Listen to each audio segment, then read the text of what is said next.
Baiklah anak-anakku sekalian, kembali Dr. Yudianita Kusuma sedikit akan membagikan apa yang akan menjadi evaluasi pada skill lab yang sudah kita lakukan ini, yaitu dengan beberapa penilaian.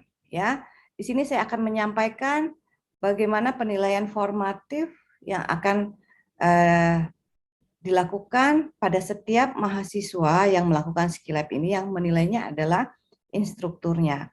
Jadi saya akan menyampaikan item-item saja yang akan menjadi penilaian. Ya, di sini terlihat bahwa penilaian akan menunjukkan minimum skill appearance, ya, di mana ada nilai standarnya itu bagaimana penilaian kalian selama berlangsungnya skill lab ini.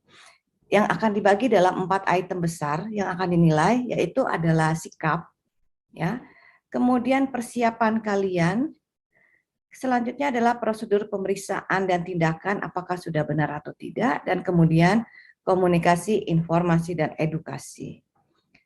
Baiklah, satu persatu saya akan beberkan, ya. Saya akan sampaikan apa saja yang menjadi penilaian, ya. Yang pertama adalah sikap. Ya, sikap, apakah yang pertama adalah kalian mengucapkan salam, ya. Penilaian ini akan dinilai apakah kalian melakukannya dengan benar atau tidak. Selanjutnya, item kedua dari sikap adalah memperkenalkan diri. Jadi kalian harus memperkenalkan diri, juga ini harus melakukannya dengan benar. Kemudian yang ketiga adalah kalian harus menanyakan identitas pasien, ya. Jadi dalam sikap ini ada 5 item, dan yang identitas pasien adalah item yang ketiga. Itu juga melakukan yang benar, ya. Selanjutnya, item yang keempat dari sikap adalah menjelaskan tujuan pemeriksaan, tujuan prosedur yang kalian lakukan, dan memberikan kesempatan untuk pasien untuk bertanya. Jadi kalian harus melakukan satu prosedur, memberikan penjelasan apa yang akan kita lakukan, ya. Selanjutnya dari sikap ini yang kelima adalah meminta izin untuk melakukan pemeriksaan atau prosedur tersebut. Jadi sebelum melakukan tidak boleh tanpa melakukan izin dulu. Jadi pasien itu harus kalian sapa dulu dengan mengucapkan salam, kemudian kalian memperkenalkan diri, Bapak Ibu, saya dokter muda, siapa gitu ya. Kemudian menanyakan identitas pasien, dan selanjutnya menjelaskan tujuan dari tindakan medis yang akan kita lakukan. Dan jangan lupa harus meminta izin dulu sebelum melakukan tindakan. Ya, itu adalah penilaian terhadap sikap. Selanjutnya penilaian terhadap persiapan. Ya, persiapan ini apakah kalian sudah dengan baik melakukan persiapan alat dan bahan yang dibutuhkan. Pada kuliah yang sebelumnya, pada pendahuluan sudah saya sampaikan apa saja alat dan bahan yang kita butuhkan. Ya, kemudian persiapan pasien, menyiapkan pasiennya dalam kondisi yang layak dan nyaman, ya. Kemudian persiapan melakukan pemeriksaan seperti melakukan cuci tangan, menggunakan APD, ya. Nah, itu adalah persiapan, penilaian terhadap persiapan kalian. Selanjutnya pada prosedur pemeriksaan atau tindakan yang akan dinilai adalah apakah kalian berada di posisi yang benar. Ya, kita mempunyai posisi-posisi tertentu yang dilakukan pada saat akan melakukan pemeriksaan pasien. Kemudian melakukan langkah-langkah pemeriksaan apakah sudah sesuai atau tidak dengan prosedur yang benar, ya.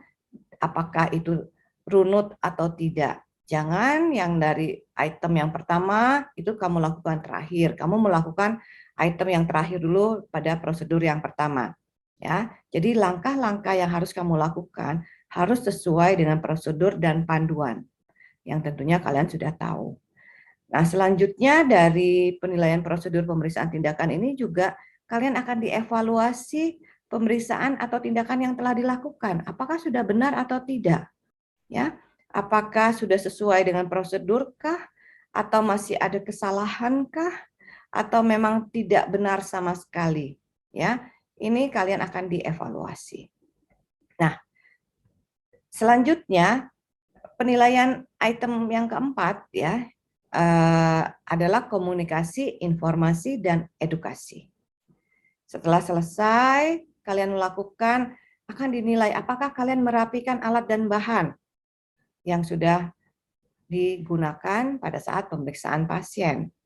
Selanjutnya, kalian harus bisa melakukan menjelaskan kepada pasien hasil pemeriksaan yang telah kalian lakukan atau yang kalian tindakan pada pasien dan meminta umpan balik dari pasien. Jadi, kalian harus menjelaskan pada kesempatan ini kita menggunakan MCA dan ACRS, kalian harus bisa menyampaikan apa hasil pemeriksaan saudara, apakah dia anaknya mengalami gangguan atau tidak, dan kalian meminta umpan balik dari orang tuanya. Selanjutnya adalah memberikan edukasi tambahan apabila diperlukan, ya. Jadi selain kita memberikan hasil pemeriksaan, kita juga harus memberikan satu edukasi tambahan yang diperlukan.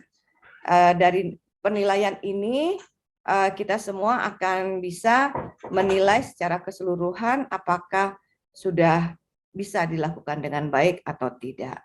Mungkin itu saja dari bagian evaluasi yang akan kalian dapatkan, tetapi secara komprehensif pada akhir blok 19 ini, kalian akan mendapatkan satu ujian secara komprehensif untuk skill lab adalah dalam bentuk OSCE. Ya, jadi pelajarilah dengan baik, usahakanlah untuk melakukan secara prosedural, jangan ada yang tertinggal dan harus sesuai dengan panduan dan tuntunan yang sudah ada. Mungkin demikian yang bisa saya sampaikan. Apakah ada yang masih belum jelas?